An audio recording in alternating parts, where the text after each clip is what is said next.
All right, putting together a quick film study here on new UGA defensive line commit Quintavius Johnson, 6'4", 6'5", 260 ish type kid out of Mays High School in Atlanta, and that is him right there, body slamming a dude to the ground. Three-star prospect who, truthfully, even a lot of us like myself who follow Georgia recruiting for a living were a little bit surprised to hear he was committing today.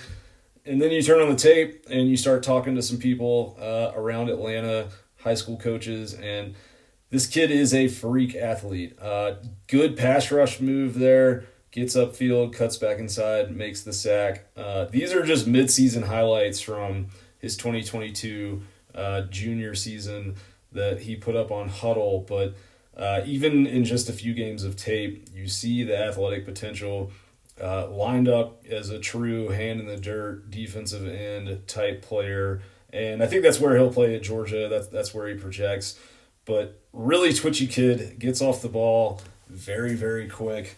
Uh, if he was not rated as a 3-star, then I think you would have a lot of people celebrating this commitment a little bit more than they are, just because a little more of an underrated prospect, but Georgia does not offer anyone a committable scholarship unless they have seen that player on campus in person. And this is a kid that Georgia has had at camp a lot, had on campus a couple times, evaluated really closely, and extremely raw prospect. Was playing quarterback like his sophomore year of high school. Grew a ton in between his sophomore and junior year, and has turned into a really, really good high school defensive lineman, but the ceiling for him athletically is much higher. Good hands, good job there working into the ball. There's a lot of times on tape that you see him doing very, very good things against the run, not playing selfishly, but two gapping, which is what Georgia is going to ask any defensive lineman to do, and then jumping into the right lane after the running back is committed to a hole. Right here is one of those. Boom. Holds his ground, holds his space, and then jumps in, makes the tackle. Kid that has not been developed or coached super hard in high school. I think freelances a little bit, still learning the position, but from an athletic standpoint, I had someone in the football coaching industry that texted me this afternoon when he committed and said, like, this is a Michael Williams type of athlete, 4'6", type 40, 250s, 260s, very long already, and with the right development, with the right strength and nutrition program, could become a player that can play across the front in multiple positions for Georgia.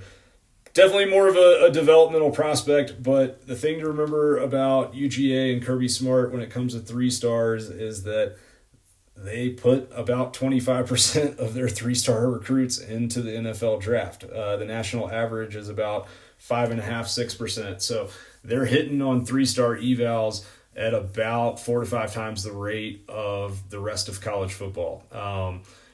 Georgia is going to take a lot of prospects in the 2024 cycle. They're going to lose a lot of guys early to the NFL after the 2023 season, especially on the defensive side of the ball.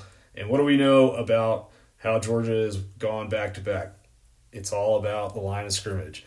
That is where everything starts for UGA. They will dominate you up front. They will make your outside matchups not matter because they do such a good job at the line of scrimmage. So, point being, Trey Scott, Kirby Smart, Will Muschamp, Glenn Schumann, Chidera Uzo-Jaribe, a lot of really good football minds in there, and they've seen this kid up close in person and thinks that he can be a big-time player in the SEC. I really, really like his explosiveness. I like his natural instincts. Again, I want to stress, you're talking about a kid who's played defensive line for 1 year, but athletically, he just has things that not many guys in the country have. The combination of explosiveness, twitchiness, length, power, and really good form in terms of tackling. Does a very good job, especially for a defensive lineman, of tackling in space and wrapping up running backs and being able to make tackles on running backs in one-on-one situations without help. So an interesting prospect, a guy that is not going to grab a ton of headlines over the coming weeks, or, you know, there won't be a ton of fanfare maybe when he does sign with Georgia, but you're talking about a kid that has all the raw tools that you want.